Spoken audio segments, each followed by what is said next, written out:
कई विद्यार्थी अपने आप को इतना एक्सपर्ट समझते हैं कि वे ये भूल जाते हैं कि हम बोल क्या रहे हैं। मानते हैं आपको अच्छा नॉलेज है, आपको अच्छा ज्ञान है। यदि आपको वास्तव में इतना ही नॉलेज है तो आपका जो एग्ज़ाम होगा उस एग्ज़ाम में आप यदि सिलेक्शन ले लोगे तो किसी को बताने की आवश्यकता नहीं है। लोग खुद कहेंगे कि यार हाँ यार, इस बंदे में कुछ था। शब्दों का चयन जो होता है, भाषा का जो चयन होता है, बोलने का तरीका होता है, वो ऐसा होना चाहिए कि सामने वाले को भी लगे कि हाँ यार, अच्छा बंदा है। एक बार 2-3 महीने पहले मैंने कक्षा 10 की एक विज्ञान की किताब से, माध्यमिक शिक्षा बोर्ड की जो किताब थी, उसमें से कुछ पॉइंट नोट करके कम्युनिटी टैब में डाले थे। एक विद्यार्थी ने ऐसा कमेंट किया जिसको मैं बता भी नहीं सकता। मतलब वो ऐसे कमेंट किया था कि उसके लेवल का कोई है ही नहीं। मतलब सारा का सारा जितना लेवल होता है उसको ही पता है कि क्या एग्ज़ाम का पैटर्न रहता है। इतने हल्के प्रश्न कभी आते नहीं हैं। मैं आपको एक बात आज फिर से बता रहा हूँ, आप चाहे दुनिया के कितने भी बड़े व्यक्ति बन जाओ, हमेशा उस चीज़ को कभी मत बोलो जिस चीज़ से आप बने हो। आज आप स्टडी में एक्सपर्ट हो तो कहीं ना कहीं उन छोटी छोटी चीज़ों से बने हुए हो। पत्थर को हथौड़े की जब चोट से तोड़ा जाता है, अंत में टूट जाता है, तो कभी भी पहली चोट जो होती है वो कभी भी कम नहीं होती, वो कम महत्वपूर्ण नहीं होती है। इसलिए मेरे जितने भी वीडियो रहते हैं, मैंने उस दिन के बाद कभी पोस्ट की नहीं। मैंने ये सोच लिया कि चलो ठीक है यार, जैसे पढ़ते हैं लोग उनको पढ़ने दो। हम कुछ एफर्ट डाल सकते हैं तो वो आपके भले के लिए होता है। आज के इस वीडियो में और जितने भी हमारे वीडियो रहते हैं, कम से कम समय में अधिक से अधिक आप बेहतर सीख सकें, और कोशिश ये रहती है कि हर एक वीडियो आपको 1 नंबर दे के जाए। आज साइंस का एक टॉपिक दे रखा है, आप सब लोगों को पता होगा, दैनिक जीवन में कुछ उपयोगी रसायन। और निश्चित तौर पे मैंने 3 प्रश्न लिए हैं। 2018 का प्रश्न ये है कि अमाशय की अम्लता का उपचार करने के लिए प्रयुक्त प्रति अम्ल क्या है। ये प्रश्न था 2018 का। अब इस प्रश्न को देख के आप खुद अंदाज़ा लगा सकते हो कि पेपर का लेवल क्या है। कोई ज़रूरी नहीं है कि हर बार हार्ड प्रश्न ही आए, कोई सरल प्रश्न नहीं आ सकता, हर बार हार्ड ही हार्ड आए, ऐसा कभी ज़रूरी नहीं होता। पेपर का पैटर्न ज्ञानात्मक जो शिक्षण के 3 उद्देश्य होते हैं उनको पूरा करता है। ज्ञानात्मक प्रश्न भी होते हैं, अवबोध पर आधारित प्रश्न भी होते हैं, सारे प्रश्न होते हैं, इसलिए हर एक पैटर्न को ध्यान में रखा जाता है। तो इसमें सीधा सा उत्तर था, ये आपकी कक्षा 10 की किताब में आपको मिल जाएगा। और उसी कक्षा 10 की किताब का ये जो टॉपिक दे रखा है उसको आज इसी वीडियो में ख़त्म करेंगे, ताकि हमारे को ये नहीं रहे कि यार हमने कक्षा 10 की किताब नहीं पढ़ी। पूरा वीडियो जितना लंबा हो सकेगा। तो अमाशय की अम्लता के उपचार का प्रयुक्त करने का जो उत्तर था इसका था MgOH का whole twice, milk of magnesia. ये इसका बिल्कुल सही उत्तर था। ये आपकी किताब में मिल जाएगा, मैं आज आपको ये बता दूंगा। दूसरा प्रश्न ये पूछा गया था, ये 2015 में 3 पेपर हुए, तीनों पेपर में L2 में प्रश्न आए हैं इस टॉपिक से। क्या होता है जब एक शुष्क बुझे हुए चूने की अभिक्रिया क्लोरीन गैस के साथ करवाई जाती है। 2 प्रश्न जो हैं वो आपके सीमेंट और अपमार्जक वाला जो साबुन अपमार्जक सीमेंट वाला जो पोर्शन है उसमें से पूछे गए हैं। 3 प्रश्न पूछे गए हैं, तो आप कहेंगे तो वो पोर्शन में मैं आपको करवा दूंगा ताकि 1-2 प्रश्न आपके कन्फर्म हो जाएं। तो इसमें देखो, ये भी आपकी किताब में दे रखा है, सीधा उत्तर था इसका विरंजक चूर्ण बनता है। आज के इस वीडियो में डिस्कस करेंगे इसके बारे में। और एक ये प्रश्न था कि प्रयोगशाला में अम्ल से जलने पर अधिक पानी में धोना चाहिए तथा वैसलीन लगाने से पूर्व निम्नलिखित में से कौन सा प्राथमिक उपचार करना चाहिए। सोडियम बाइकार्बोनेट के घोल से एवं पुनः पानी से धोना, 1% एसिटिक अम्ल नींबू के रस से धोना, सिल्वर नाइट्रेट से साफ करना और नमक का लगाना। देखिए, कई बार हम प्रयोगशाला में काम करते हैं, हाथ जल जाता है, तो इस जलने के कारण हम कौन सी ऐसी चीज़ है जिसका हम उपयोग करके थोड़ा सा हम अपने आप को संतुष्ट कर सकते हैं, बचाव कर सकते हैं। तो इसमें देखो, प्रश्न बहुत ही शानदार प्रश्न है कि प्रयोगशाला में अम्ल से जलने पर अधिक पानी से धोना चाहिए। यहाँ पर इसका सही उत्तर था सोडियम बाइकार्बोनेट के घोल से एवं पुनः पानी से धोना। सोडियम बाइकार्बोनेट खुद एक लवण होता है, लेकिन जब ये पानी के साथ प्रयोग करते हैं तो ये एक क्षार की भांति काम करता है। तो यहाँ पर इसीलिए अम्ल से जले हैं तो सीधी सी बात है कि कोई ना कोई क्षार होगा, तभी उस चीज़ को न्यूट्रल बनाएगा। तो इसके लिए जब हम पानी से धोएंगे तो पानी के साथ Na जो ये सोडियम बाइकार्बोनेट होता है, ये खुद एक क्षार की भांति काम करता है। तो इसलिए इस प्रश्न का जो सही उत्तर था ऑप्शन ए था। ये प्रश्न देख लीजिए, यही प्रश्न था जो 2018 में पूछा गया था। ये किताब में दे रखा है, उदर में अम्लता की शिकायत होने पर, उदर का मतलब होता है पेट में अम्लता की शिकायत होने पर पेट में जलन और दर्द का अनुभव होता है। इस समय हमारे उदर में जठर रस, जिसमें सबसे ज़्यादा जो जठर रस की बात होती है तो HCl की बात करते हैं। HCl होता है, अधिक मात्रा में बनता है, जिससे उदर में जलन और दर्द होता है। और इससे राहत पाने के लिए एंटी एसिड जो है वो है दुर्बल क्षारकों जैसे MgOH का होल ट्वाइस, इसे मिल्क ऑफ मैग्नीशिया भी कहा जाता है। तो ये उदर में अम्ल की मात्रा को उदासीन कर देता है। तो ये प्रश्न पूछा गया था। अब मैं ये टॉपिक शुरू करने से पहले मैं आपको 3-4 चीज़ें बता देता हूँ। आती हैं तो बहुत अच्छी बात है, नहीं आती तो दिमाग में बर्डन नहीं लेना कि इतनी सारी याद कैसे होंगी। आप बस ऐसे सोचेंगे हाँ यार मेरा रिवीजन हो रहा है। सबसे पहली बात मैं 3 चीज़ें बता रहा हूँ अपने सिलेबस में, मैं कभी भी सिलेबस से हट के बात नहीं करता। जो अपने सिलेबस में है वहाँ तक हमारी पहुँच रहे तभी ठीक है। बाकी तो आप अपने, अब मैंने ये वीडियो में भी ये टॉपिक पढ़ा दूंगा, फिर भी आप अपने स्तर पर इसको तैयार करते रहना, भले ही इसका कितना ही लेवल ले लेना, कोई दिक्कत नहीं है। क्या दिक्कत है, आप पढ़ते रहो, लेकिन मेरा जितना लेवल है उतना एग्जाम पॉइंट ऑफ व्यू तक ही रहेगा। देखिए ओरेनियस अवधारणा, लोरी की अवधारणा और लुईस, तीनों की मैं बता रहा हूँ। सबसे पहले ओरेनियस की अवधारणा, उसके बाद मैं बताऊंगा आपको लोरी की अवधारणा, और उसके बाद लुईस की अवधारणा। तीनों की मैं अम्ल की बता रहा हूँ, क्षार की अपने आप समझ लेना। ओरेनियस अवधारणा ये कहती है कि अम्ल वे होते हैं जो H+ आयन देते हैं। अम्ल वे होते हैं जो H+ आयन देते हैं। आप क्षार समझ लेना खुद ही। लोरी जो थे, ब्रोस्टेंट लोरी, वो अम्ल के बारे में क्या कहते हैं, अम्ल कहते हैं कि ये प्रोटॉन देते हैं। क्या देते हैं, प्रोटॉन देते हैं। ये दोनों बात देने की करते हैं, कौन कौन, ओरेनियस और लोरी। ओरेनियस कहता है H+ आयन देते हैं और लोरी कहता है प्रोटॉन देते हैं, वो क्या होते हैं, अम्ल होते हैं। अब लास्ट में जो लुईस है, तो लुईस क्या कहते हैं, लुईस अम्ल के बारे में ये कहते हैं कि जो इलेक्ट्रॉन को ग्रहण करते हैं उन्हें क्या कहते हैं, हमें लुईस अम्ल कहते हैं। तो मेरे ख्याल से लुईस अम्ल के बारे में मैंने सारी जानकारी दे दी है, तीनों उदाहरण मैंने बता दिए हैं। इनके बेस पे आप क्षार की उल्टा कर लेना, ठीक है। एक और बता देता हूँ, प्रश्न भी आ सकता है, जैसे अम्ल और एक होता है क्षार। एक वर्ड है छोटा सा, बहुत फेमस ट्रिक आप लोगों को पता होगी, अनिल। अम्ल जो होते हैं वो नीले लिटमस को क्या करते हैं, लाल करते हैं। अम्ल जो होते हैं नीले लिटमस को लाल करते हैं, और क्षार जो होते हैं वो इसका उल्टा हो जाएगा, लाल से नीला। उम्मीद करता हूँ समझ में आ गया होगा। अब मैं कुछ चीज़ें बोल रहा हूँ, नोट करते जाना, समझते जाना और रिविजन करते जाना। ये आपकी किताब में दिया हुआ है इसलिए मैं बता रहा हूँ। सिरके में आपसे पूछे तो एसिटिक अम्ल पाया जाता है। अम्लों के यूज़ देख लेना, या सिरके में कौन सा अम्ल होगा, एसिटिक अम्ल। अचार को जो संरक्षित करते हैं तो वो एसिटिक अम्ल ही है। इसके बाद फार्मिक अम्ल चिंटी में, संतरे में सिट्रिक अम्ल, ठीक है। नींबू में टार्टरिक अम्ल, खट्टे जो भी अंगूर कच्चे आम हैं नींबू वगैरह इनमें टार्टरिक अम्ल ही है। लैक्टिक अम्ल दही में। पेट की अम्लता को दूर करने के लिए मैंने अभी आपको बताया है कौन सा, मिल्क ऑफ मैग्नीशिया। सोने और चांदी को साफ करने में होता है नाइट्रिक अम्ल, ये याद रख लेना, ये किताब में है और मेरे ख्याल से इस बार आ सकता है आपके। सोने व चांदी को साफ करने के, देखिए घरेलू जो अपने रसायन काम आते हैं वो ज़्यादा मैं आपके सामने समक्ष रख रहा हूँ, और वही प्रश्न ज़्यादातर पूछे जाते हैं। तो सोने व चांदी को साफ करने में क्या करेंगे, नाइट्रिक अम्ल। सुनते जाना, समझते जाना। अम्ल राज दे रखा आपकी किताब में, जिसको एक्वा रज्य कहा जाता है। अब बड़े इनमें कन्फ्यूज होते हैं, 1:3 को तो सबको पता है, लेकिन है किसका, एक तो है HNO3 और एक है HCl। अब ये पता नहीं है कि अनुपात किसका कितना है, 3 किसका है, 1 किसका है। तो देखो 3 किस में है, इसमें देखो किसी में 3, इसमें यहाँ 3 भी लगाए, लेकिन यहाँ पे नहीं जाना है, सिर्फ सिंगल 3 देखो, 1 2 3। तो 3 अनुपात तो HCl का होता है और 1 अनुपात किसका होता है, HNO3 का होता है। 1 भाग HNO3 का, 3 भाग HCl का। ये आपका एक्वा रज्जिया, जिसको अम्ल राज भी हम कहते हैं। अम्लों का राजा सल्फ्यूरिक अम्ल है, ध्यान रखना।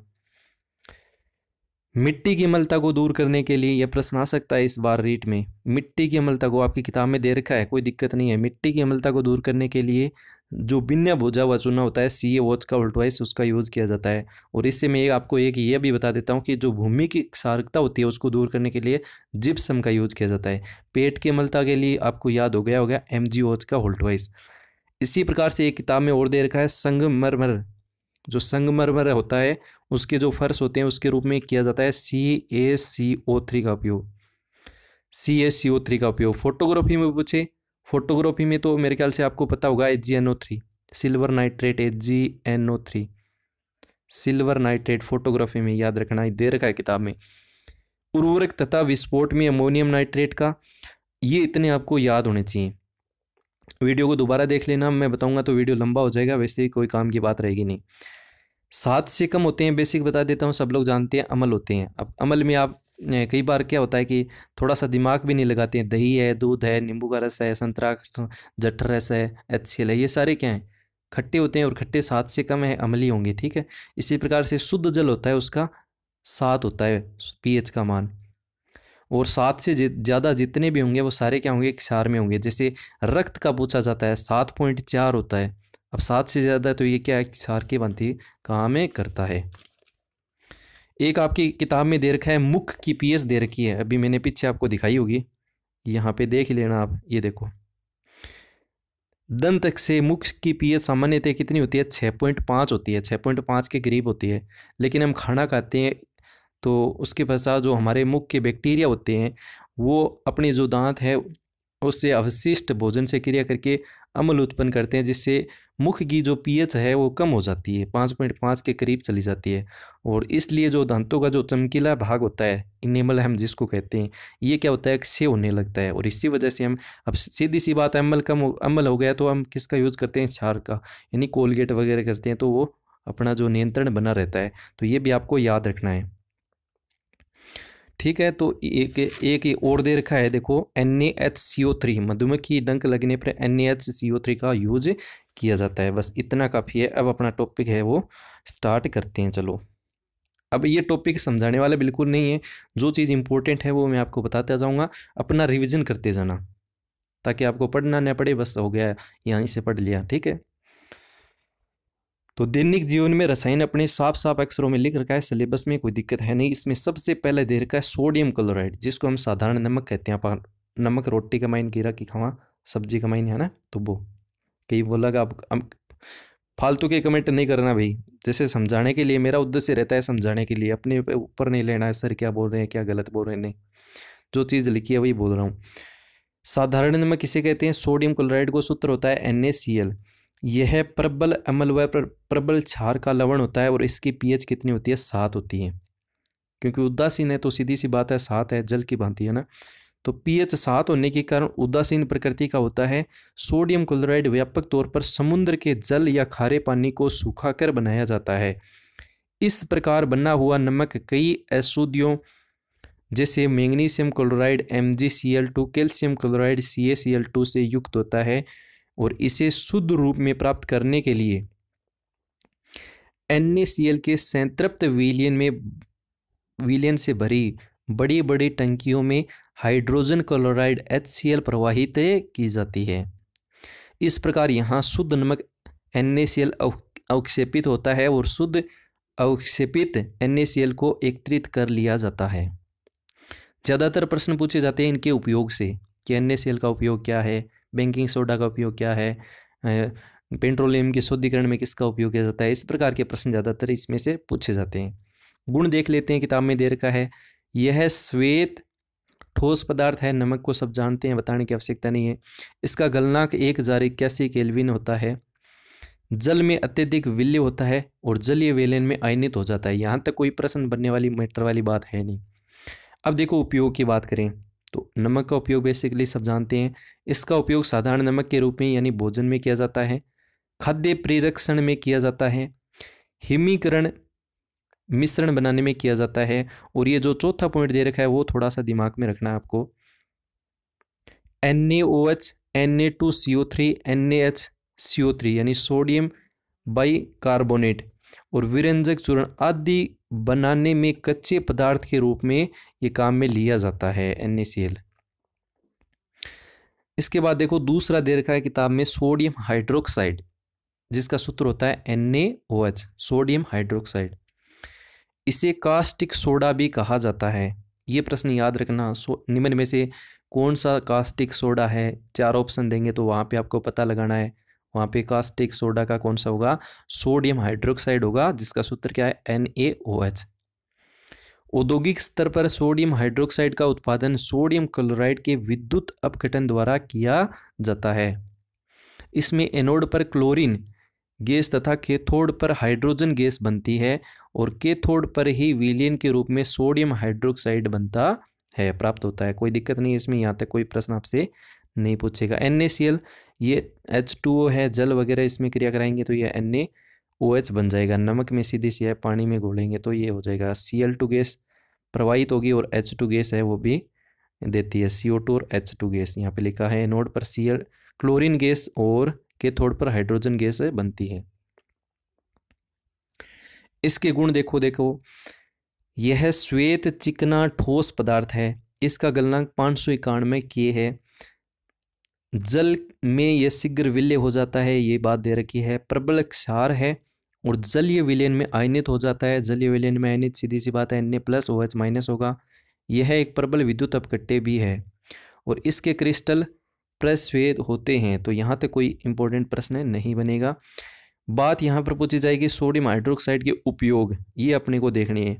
तो उपयोग में देखो, कागज, साबुन, सिल्क उद्योग, अन्य रसायनों के निर्माण में इसका उपयोग किया जाता है।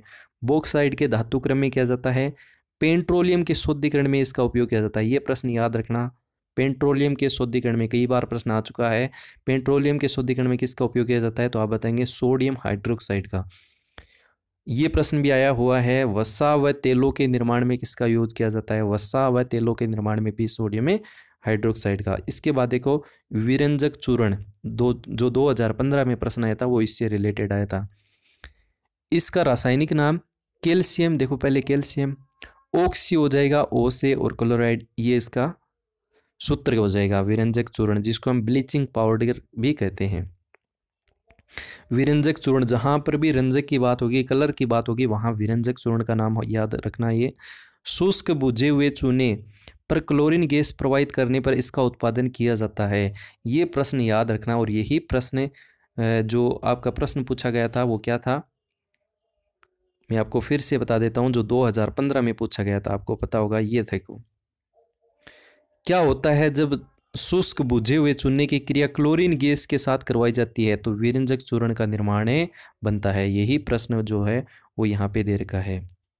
ये रहा आपका बुझा हुआ चूना और इसकी अपक्रिया किसके साथ? Cl2 के साथ करवा रहे हैं तो क्या बन रहा है आपके पास? ये बन रहा है विरंजक चूर्ण।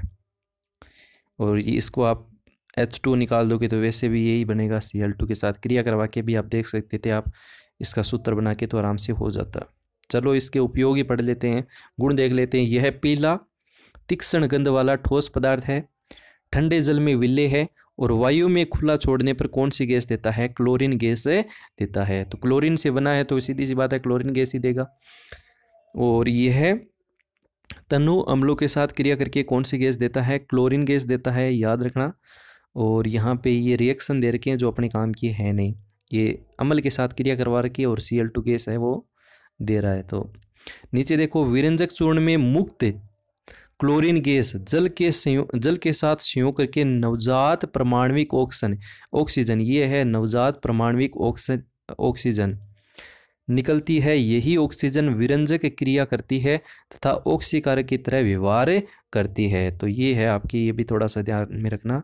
जो Cl2 जो गैस अपने को यहाँ मिली थी उसकी हम जल के साथ यदि क्रिया करवाएं तो वो हमें नवजात परमाणुविक ऑक्सीजन के रूप में मिलती है, जो हमें ऑक्सीकारक की तरह व्यवहार करती है, जो रंजक में विरंजक में क्रिया करती है। ये थोड़ा सा देख लेना। रंगीन पदार्थ उपयोग देख लीजिए इसका। वस्त्र उद्योग में विरंजक के रूप में, कागज उद्योग में विरंजक के रूप में, जितने भी विरंजक के रूप में प्रश्न आ रहा है तो वहाँ पे हो जाएगा। पेयजल को शुद्ध करने में और रोगाणुनाशक व ऑक्सीकारक के रूप में। तो इसमें मोटा मोटी ध्यान रखने वाली इंपॉर्टेंट प्रश्न ये बनना था कि Cl2 से क्रिया करवाते हैं तब विरंजक चूर्ण बनता है। तो ये प्रश्न पूछा जा चुका है। तो इस बार देखो इसमें से आता है तो इन्हीं उपयोग में से आपको देंगे कि कागज उद्योग में विरंजक के रूप में किसका उपयोग किया जाता है, तो वहाँ पर आप बताएंगे विरंजक चूर्ण। लेकिन ऑप्शन में विरंजक चूर्ण नहीं होगा, ऑप्शन में क्या मिलेगा आपको, ब्लीचिंग पाउडर मिलेगा, क्योंकि विरंजक में तो विरंजक नाम से ही आप लगा लोगे ना, तो ये भी याद रखना है और सूत्र भी आपको याद रखना है। इसके बाद देखो बेकिंग सोडा, ये भी इम्पोर्टेंट है, कई बार पूछा जाता है। बेकिंग सोडे का सूत्र पहली चीज़ याद रखना है, सोडियम, इसको हाइड्रोजन, सोडियम हाइड्रोजन बाइकार्बोनेट भी बोलते हैं, और सीधा कार्बोनेट भी लिखा है, कोई दिक्कत नहीं है। बेकिंग सोडे को खाने का सोडा भी कहते हैं। इसका रासायनिक नाम क्या है, सोडियम हाइड्रोजन कार्बोनेट है। इससे खाद्य पदार्थों के साथ मिलाकर गर्म करने पर कार्बन डाइऑक्साइड गैस बुलबुलों के रूप में बाहर निकल जाती है। और इस प्रकार जो केक हैं, जो फूले वाले जो चीज़ें होती हैं, जैसे ब्रेड आती है अपनी, पदार्थ फूलकर हल्के हो जाते हैं और उसमें छिद्र पड़ जाते हैं, और NaCl का उपयोग करके बेकिंग सोडा बनाया जाता है। तो यहाँ पे लिखा है NaCl। देखो पहले में वाले में क्या था, Cl2 का उपयोग करके हम क्या बनाते थे, विरंजक चूर्ण बनाया था, आपको पता हो, बिना बुझे हुए चूर्ण की क्रिया। और NaCl का उपयोग करके क्या बन रहा है, बेकिंग सोडा बन रहा है। तो क्यों नहीं बन सकता, यहाँ से प्रश्न बन सकता है, तो थोड़ा सा ध्यान रखना है। ये NaCl हो गया, ये जल हो गया, और ये Ca2 गैस हो गई, और ये अमोनिया हो गया। तो इससे अपना सूत्र क्या बन गया, NH4Cl और NaHCO3, अमोनियम क्लोराइड बन गया, और एक अपना बेकिंग सोडा बन गया। इसके बाद देखो सोडियम कार्बोनेट के विलयन में कार्बन डाइऑक्साइड गैस प्रवाहित करके इसे बनाया जाता है। जो सोडियम कार्बोनेट है उसमें क्या मिला के, CO2 गैस मिला के, ओहो, तो यहाँ पे क्या था, अच्छा ठीक है, कोई दिक्कत नहीं है। सोडियम कार्बोनेट विलयन में कार्बन डाइऑक्साइड गैस प्रवाहित करके इसे बनाया जाता है। तो ये अपना सूत्र हो गया। देखो इसके गुण देख लेते हैं। श्वेत क्रिस्टलीय ठोस है, टुकड़े होते हैं बड़े बड़े, तो वाइट कलर के, है ना। और इसके बाद श्वेत जल में अल्पविलेय है, जल में नहीं घुलता है। और ये जलीय विलयन में कैसी प्रकृति है, इसकी क्षारीय है, और इसे गर्म करने पर CO2 गैस प्रवाहित होती है। तो ये याद रखने वाली बात है। गर्म करेंगे तो कौन सी गैस निकलेगी, CO2 गैस निकलेगी। जैसे यहाँ पे गर्म किया है तो CO2 गैस निकल रही है। तो ये जो अपना क्या था, ये बेकिंग सोडा था, इसको गर्म करने पर कौन सी गैस देता है, तो वहाँ पर आपको याद रखना है कौन सी गैस देगा, CO2 गैस देगा। उपयोग देखो, इसके उपयोग भी इंपॉर्टेंट हैं। खाद्य पदार्थों में बेकिंग पाउडर के रूप में पहला उपयोग, खाद्य पदार्थों के बेकिंग पाउडर में इसका उपयोग किया जाता है। खाने का सोडा तो सीधी सी बात है, खाने में तो उपयोग होगा ही होगा। सोडा वाटर तथा सोडा युक्त शीतल पेय पदार्थों में, शीतल पेय पदार्थों में भी इसका उपयोग किया जाता है। क्यों, अपनी जो कोल्ड ड्रिंक वगैरह आती हैं उनमें भी इसका उपयोग किया जाता है। कई बार हम थोड़ा सा हिला के उसको खोलते हैं तो गैस निकलती है, CO2 गैस, तो वो भी इसका कारण है। पेट की अम्लता को दूर करने में एंटासिड के रूप में ये उपयोग में किया जाता है। तो यहाँ पर ऑप्शन में, उस प्रश्न में था नहीं बेकिंग सोडा, अगर होता तो ऑप्शन में हम यह ऑप्शन भी कर सकते थे। जैसे मिल्क कॉफ़ी में मैग्नीशिया नहीं है तो हम क्या कर सकते हैं, बेकिंग सोडा भी कर सकते हैं पेट की अम्लता को दूर करने में। मंद प्रतिरोधी में ये देख लेना। और अग्निशामक यंत्रों में, ये भी इंपॉर्टेंट है, अग्निशामक यंत्रों में किसका उपयोग किया जाता है, तो आप बताएंगे बेकिंग सोडा का उपयोग किया जाता है। प्रयोगशाला में अभिकर्मक के रूप में ये तो सब में लागू होता ही होता है। इसके बाद है धावन सोडा, जिसे हम धोने का सोडा भी कहते हैं। इसका सूत्र है Na2CO3 10H2, Na2CO3 10H2। देखो एक बार आपको ये लगेगा कि यार याद कैसे होंगे, एक बार में याद नहीं होंगी सारी चीज़ें। हाँ, रिवीजन हो जाएगा अच्छे से, आपने अच्छे पहले थोड़ा बहुत देखा है तो, बाकी एक दो बार देखेंगे तो ऐसी कोई चीज़ है ही नहीं जो याद नहीं होती, हर चीज़ याद होती है। एक दो बार, अब पहली बार ही हम देखें, पहली बार याद हो जाए तो इतना तो अपना 100% माइंड भी नहीं है कि हर चीज़ को एक कर में एक्सेप्ट कर ले। मेहनत तो हमें करनी पड़ेगी, 2-4 बार करेंगे तो निश्चित तौर पे हो जाएगा। और चीज़ें हैं ही नहीं, 2-4 सूत्र हैं, 2-4 उपयोग हैं, और बाकी कुछ है नहीं। 1-2 CO2 कौन सी गैस देता है, Cl2 वगैरह किस में क्या है, यही तो है बस। धावन सोडा, इसे कपड़े धोने का सोडा भी कहते हैं। इसका रासायनिक नाम सोडियम कार्बोनेट है। इसमें एक सोडियम कार्बोनेट अणु के साथ 10 अणु क्रिस्टलन जल होता है। सोडियम कार्बोनेट को साल्वे विधि के निर्माण से किया जाता है। कौन सी विधि के निर्माण से? साल्वे विधि के निर्माण से। एक अन्य विधि में बेकिंग सोडा को गर्म करने पर सोडियम कार्बोनेट प्राप्त होता है। इसे पुनः क्रिस्टलीकरण करने पर कपड़े धोने का सोडा या धावन सोडा प्राप्त होता है। तो ये है NaHCO3। इसको आप क्या करेंगे, ये रिएक्शन दे रखी है, बाकी ये रिएक्शन अपने काम की है नहीं। सीधी सी बात तो ये है, क्यों फालतू में फंसे जब रिएक्शन याद ही नहीं हो तो। गुण देख लेते हैं इसके। यह सफ़ेद क्रिस्टलीय ठोस है, जल में क्या है? विलेय है। और इसका जलीय विलयन कैसा होता है? क्षारीय होता है। यह गर्म करने पर क्रिस्टलन त्याग कर सोडा ऐश बनाता है। ये चीज़ याद रह जाए तो ठीक है। यह गर्म करने पर कौन से क्रिस्टलन जल त्याग कर क्या बनाता है? सोडा ऐश का निर्माण करता है। जैसे यहाँ पर इसको ये गर्म कर रहे हैं तो ये बन रहा है आपका। उपयोग देखें तो धुलाई और सफाई में धुलने का सोडा है, तो धुलाई में तो हो गई होगा। कास्टिक सोडा, बेकिंग पाउडर, कांच, साबुन, बोरेक्स के निर्माण में। इसके बाद है अपमार्जक के रूप में, यानी सर्फ के रूप में, कागज, पेंट, वस्त्र उद्योग में, और ये इतने इसके उपयोग हैं। चलो फिर लास्ट देख लेते हैं, उसके बाद कुछ प्रश्न भी हम लेंगे। थोड़ा सा बड़ा कर देता हूँ, ये लास्ट है आपका। Plaster of Paris. Plaster of Paris, ये तो प्लास्टर ऑफ पेरिस का सूत्र है। पहली चीज़ तो आपको ये सूत्र कई बार एग्जाम में पूछा जाता है, बाकी याद रह जाएगा। 2CaSO4 half H2O 3H2O plus. थोड़ा सा एक बार फिर से देख लीजिए। 2CaSO4, CaSO4 के कितने? 2। हाफ H2O, जल का अणु कितना है? आधा। और प्लस क्या बनेगा आपका? 3H2O। चलो इसको मोटा मोटी देख लेते हैं। बाकी ये प्लास्टर ऑफ पेरिस है, जो अपनी हड्डियाँ टूट जाती हैं और उसको प्लास्टर करने में ये किया जाता है। तो इसका रासायनिक नाम कैल्शियम सल्फेट का अर्धहाइड्रेट है। फ्रांस की राजधानी पेरिस में जिप्सम को गर्म करके सबसे पहले इसे बनाया गया था, इसलिए इसका नाम प्लास्टर ऑफ पेरिस रखा गया, जिसे हम POP भी कहते हैं। तो जिप्सम को गर्म करने पर किसका निर्माण होगा? प्लास्टर ऑफ पेरिस का निर्माण होगा। और जिप्सम जो होता है वो भूमि की क्षारकता को दूर करने के लिए काम में लिया जाता है। ये जिप्सम है 393 केल्विन पर ताप पर आप गर्म करोगे तो ये प्राप्त आपको हो जाएगा।